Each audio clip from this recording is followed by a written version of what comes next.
इंसानियत को, हमारे युवाओं को सिर्फ एक ही मैसेज हम देना चाहते हैं यहाँ इस मंच से कि आज सिर्फ और सिर्फ मोहब्बत की ज़रूरत है। नफरत तो वो बांट ही रहे हैं, नफरत जो है भाजपा आरएसएस मिलकर बांट रही है, 2014 के पहले भी बांटती थी और उसके बाद भी बांट रही है, लेकिन हम अपने मन से सिर्फ मोहब्बत का पैगाम देना चाहते हैं और लोगों को ये अपील करना चाहते हैं कि अगर आपको देश में अमन और शांति चाहिए तो इस राक्षसी रूपी जो भाजपा है उसको आप 2024 से खदेड़ दीजिए, ताकि एक भी भाजपा और आरएसएस के लोग जो है इस देश में नजर ना आए।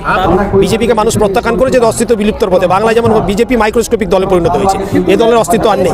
कौन अमित शाह आएगा और कौन मोदी जी आएंगे? वो तो विधानसभा के टाइम में भी आए थे, वो लोग 2021 के चुनाव में भी आए थे, रैलियां पे रैलियां किए थे उन्होंने, प्रधानमंत्री ने भी किया था, लेकिन मुंह के खानी पड़ी थी। अब की बार 200 पार 100 भी पार नहीं कर पाए, तो इस बार भी हम देख लेंगे। শুনুন, এরা মডার্ন রাম ভক্ত, শুনেন এরা এরা কিছু করতে পারবে না। মডার্ন রাম ভক্ত ঢুঙ্গি সাধু বাবা সেজে এরা পরাজিত হবে, অস্তিত্ব বিলুপ্তর পথে।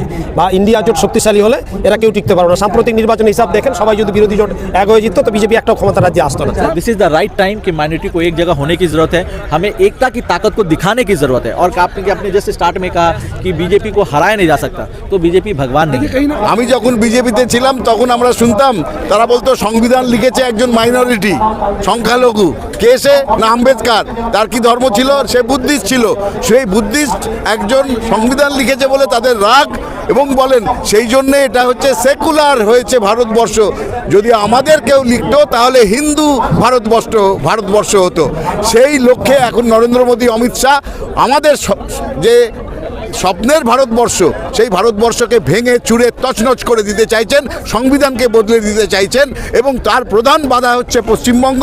সেই বাংলাকে তাই জন্য আক্রমণ করছেন। कोलकाता के शहीद मीनार मैदान में तृणमूल कांग्रेस माइनॉरिटी सेल के सदर मुशर्रफ हुसैन की रहनुमाई में एकजुटता दिवस मनाया गया। इस प्रोग्राम में माइनॉरिटी सेल के छोटे से बड़े रहनुमा के साथ साथ गैर मुस्लिमी लीडरान भी मौजूद रहे।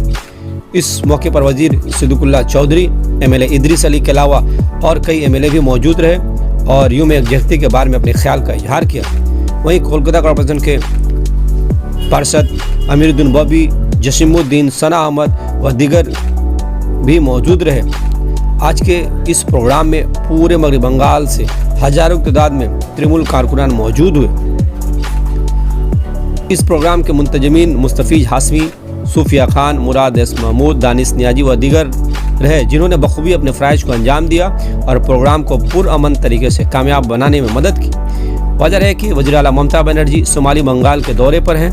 इस दौरान उन्होंने अरूप बिस्सास के फ़ोन के जरिए इस प्रोग्राम में मौजूद लोगों से खिताब की और सबको मिलजुल कर इकाई से रहने को कहा। उन्होंने कहा कि आज जिस तरह से मुल्क के हालात हैं और बीजेपी जैसी फिरका परस्त पार्टी को अगर हराना हो तो सबको एक साथ मिलकर रहना पड़ेगा। वहीं मगरबी बंगाल माइनॉरिटी सेल के सदर मुशर्रफ हुसैन ने ममता बनर्जी की तारीफ करते हुए कहा कि पूरे हिंदुस्तान में ममता बनर्जी जैसी इंसाफ पसंद रहनुमा नहीं है। जिस तरह से उन्होंने अक़लियती तबका के लिए काम किया है, लोगों के साथ खड़ी रहती हैं, उनके भलाई के बारे में सोचती हैं, आज पूरे हिंदुस्तान में इस तरह का रहनुमा मिलना मुश्किल है और लोगों से अपील किया कि आइए सब मिलकर 2024 चुनाव में एक साथ मिलकर के लड़ते हैं और बीजेपी जैसी फिरका परस्त पार्टी को तख्त से हटाकर ममता बनर्जी को रहनुमा के तौर पर सामने लाते हैं। आइए देखते हैं आगे की पूरी खबर। সভা অনুষ্ঠিত হলো। 50-60 হাজার লোক চারদিক দিয়ে বিভিন্ন জেলা থেকে আজকে এসেছিল সবাই। মাননীয় মুখ্যমন্ত্রী মমতা বন্দ্যোপাধ্যায়ের নির্দেশনায় আমাদের সাধারণ সম্পাদক অভিষেক বন্দ্যোপাধ্যায়, আমাদের বক্সিদা, অরূপদা, ববিদা সকলেরই সুপরামর্শে আজকে সভা সফল অনুষ্ঠিত হলো। আমাকে এখানে একটা শান্তি, সম্প্রীতি, সৌহার্দ্য, সৌভ্রাতৃত্বর বার্তা এখানে দেওয়া হলো যে আগামীতে যে এই সাম্প্রদায়িকতার পৃষ্ঠপোষক বিজেপি পার্টি যারা ধর্মীয় বিভাজন করে বেড়াচ্ছে তাদেরকে যোগ্য জবাব দিতে আমরা সবাই ঐক্যবদ্ধ আছি। আর ঐক্যবদ্ধভাবে আমরা প্রতিহত করলে এই বিজেপি পশ্চিমবঙ্গে টিকতে পারবে না। আমরা গণতান্ত্রিকভাবে এদের সঙ্গে প্রতিহত বা মোকাবিলা রাজপথে করব। দেখুন, আমরা রাজনৈতিক কর্মী লড়াই সংগ্রামে থাকি। আমরা এর থেকেও বড় আন্দোলন, হার্ডলাইনের আন্দোলন আমরা করতে চলেছি আগামীতে। শুধু এটা ছত্তিশগড় আর রাজস্থান নির্বাচন নিয়ে না, আমাদের কর্মসূচি, মহাকর্মসূচি দলীয় নেতৃত্বরা, সর্বোচ্চ নেতৃত্বরা যা দিবে সেটা আমরা করতে থাকবো। তারই একটি অঙ্গ হিসাবে আজকে অনুষ্ঠিত হচ্ছে। না, উনি আমাদের নেত্রীর সঙ্গে এক জায়গায় গেছেন, উনি অনুষ্ঠানে গেছেন, সফরে গেছেন, নাহলে উনি নিশ্চয়ই থাকতেন। ওনার বার্তা মূল্যবান পরামর্শ নিয়ে এই অনুষ্ঠান উনি আগামী রাষ্ট্রনায়কের রচয়িতার বিরাট ভূমিকা গ্রহণ করবেন। বিজেপিকে মানুষ প্রত্যাখ্যান করেছে, অস্তিত্ব বিলুপ্তর পথে। বাংলায় যেমন বিজেপি মাইক্রোস্কোপিক দলে পরিণত হয়েছে, এই দলের অস্তিত্ব আর নেই। শুনুন, এরা মডার্ন রাম ভক্ত, শুনেন, এরা কিছু করতে পারবে না। মডার্ন রাম ভক্ত ঢুঙ্গি সাধু বাবা সেজে এরা পরাজিত হবে, তার অস্তিত্ব বিলুপ্তর পথে। বা ইন্ডিয়া জোট শক্তিশালী হলে এরা কেউ টিকতে পারবে না। সাম্প্রতিক নির্বাচনের হিসাব দেখেন, সবাই যদি বিরোধী জোট এক হয়ে যেত তো বিজেপি একটাও ক্ষমতা রাজ্যে আসতো না। আমি আমাদের নেত্রীর নির্দেশনা যেভাবে নির্দেশ দিব, দলের গঠনতন্ত্র অনুযায়ী আমরা লড়াই, মিটিং, মিছিল, রাজপথে লড়াই সংগ্রাম থাকবো। बीजेपी के एक बार उत्खात करें। आज 6 दिसंबर सबसे पहले मैं उन लोगों को श्रद्धांजलि करूंगी जिन्होंने 6 दिसंबर को आज से 31 साल पहले जान गंवाई थी। वो हिंदू हो, मुसलमान हो, हर किसी के लिए हमारे दिल में उनका दर्द है। उस दर्द को जिंदा रखना चाहते हैं। ये अलग बात है कि हम लोग इस बार सिर्फ और सिर्फ यूनिटी का और देश में एकता का पैगाम देना चाहते हैं, ताकि ये हादसा, ये फिर से ये जो दर्दनाक हादसा है वो कभी भी रिपीट ना हो, हिस्ट्री कभी रिपीट ना हो। लेकिन हाँ, इतिहास भले दोहराई नहीं जाएगी, लेकिन इतिहास को भुलाया भी नहीं जा सकता।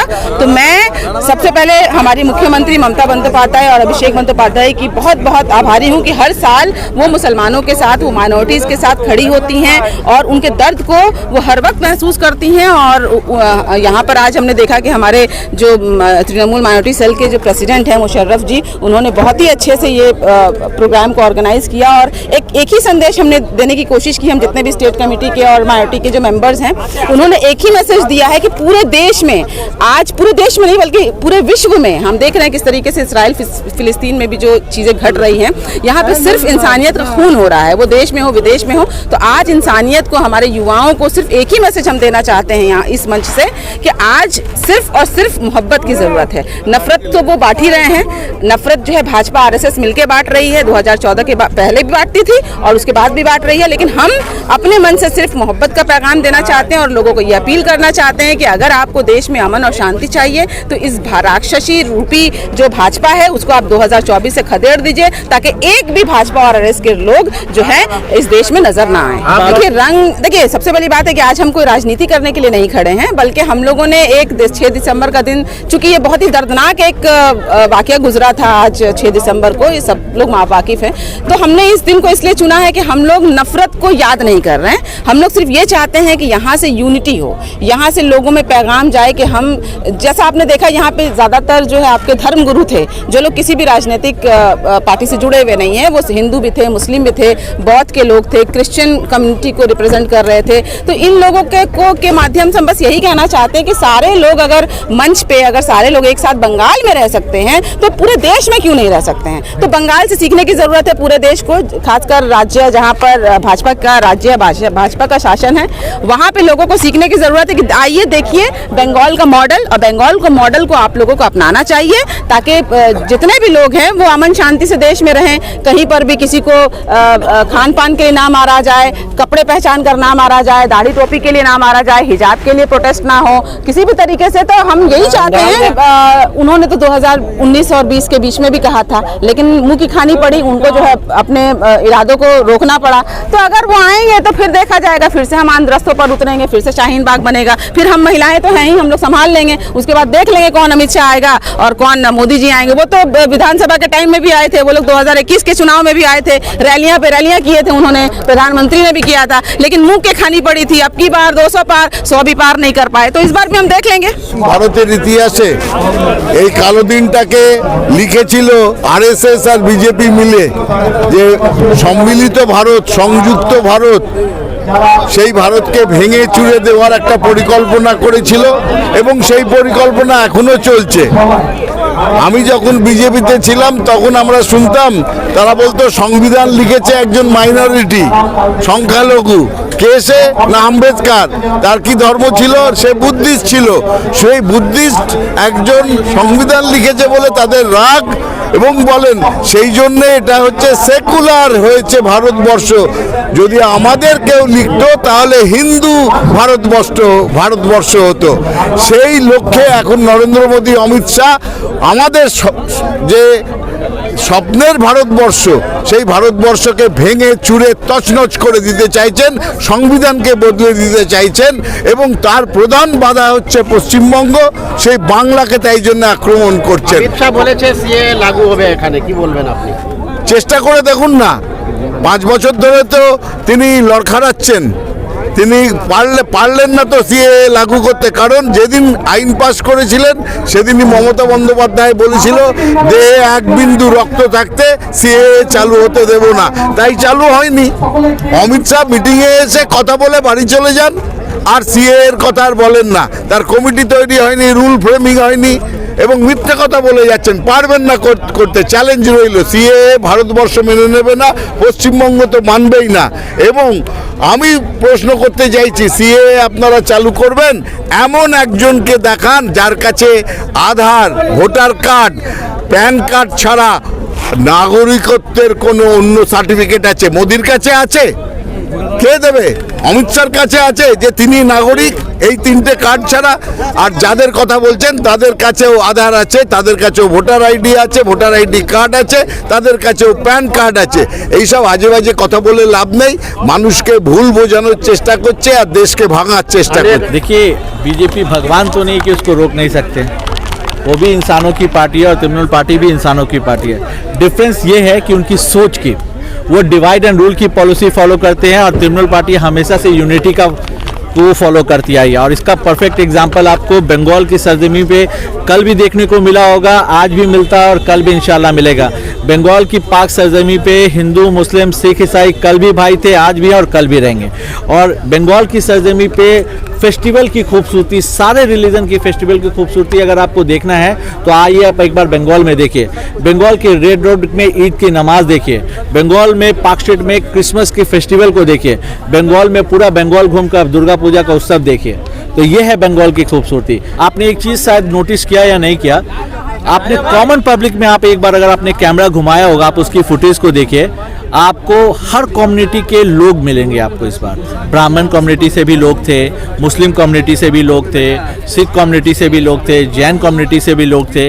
और ये वो लोग हैं जो कॉमन पब्लिक है, वो इतनी दूर से कोई अलग अलग जगह से सिर्फ इसलिए आए बिकॉज वो इस चीज़ को बिलीव करते हैं कि किसी को तकलीफ देकर, किसी के रिलीजन को बुरा कहकर, किसी को हेट कर कर कभी भी सोसाइटी को पीसफुल नहीं मेंटेन किया जा सकता। और ये बंगाल की सरजमी है जो आपने कुछ दिन पहले देखा भी होगा कि 3rd टाइम बंगाल को सेफेस्ट स्टेट पब्लिश किया गया है। This is going to be the 3rd time, right? आपको नहीं लगता कि बंगाल में धर्म की राजनीति हो रही है, बीजेपी धर्म की राजनीति कर रही है? सी देखिए, बीजेपी की अगर आप हिस्ट्री देखेंगे तो शुरू से ही वो धर्म की राजनीति करते आए हैं। बट कौन क्या कर रहा है अभी फिलहाल हमें वो देखने की जरूरत नहीं है। अभी जिस तरीके से देश का हाल है, हमें आपस में समझ बूझ रखने की जरूरत है। हमें किसी भी पॉलिटिकल पार्टी के इन्फ्लुएंस में ये आकर आपस की दोस्ती, एक दूसरे की जो भाईचारगी की जो सोसाइटी में है, वो डिसऑर्डर नहीं होना चाहिए। देखिए, कोई भी पार्टी आती रहेगी जाती रहेगी, पर आपकी जो भाईचारगी है ना वो सालों की है। आपके बगल के नेबर जिनके साथ आपने बहुत सारे मेमोरीज शेयर किए होंगे, बहुत सारे फेस्टिवल में वो आपके साथ आए होंगे, दुख सुख में रहेंगे,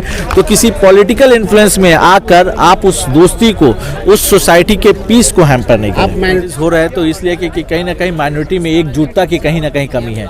आप देखिए, बहुत सारे लोग ऐसे हैं जो इस चीज़ को नहीं समझ रहे हैं, और मैं वही चीज़ बार बार कर रहा हूँ, और इसी चीज़ का फ़ायदा बीजेपी उठाती है। वो डिवाइड एंड रूल को फॉलो करती है, कहीं ना कहीं माइनॉरिटी वोट बढ़ जाती है, जिसका स्ट्रेट अवे फ़ायदा बीजेपी को मिल जाता है। तो this is the right time कि माइनॉरिटी को एक जगह होने की ज़रूरत है, हमें एकता की ताकत को दिखाने की ज़रूरत है। और आपने जैसे स्टार्ट में कहा कि बीजेपी को हराया नहीं जा सकता, तो बीजेपी भगवान नहीं है।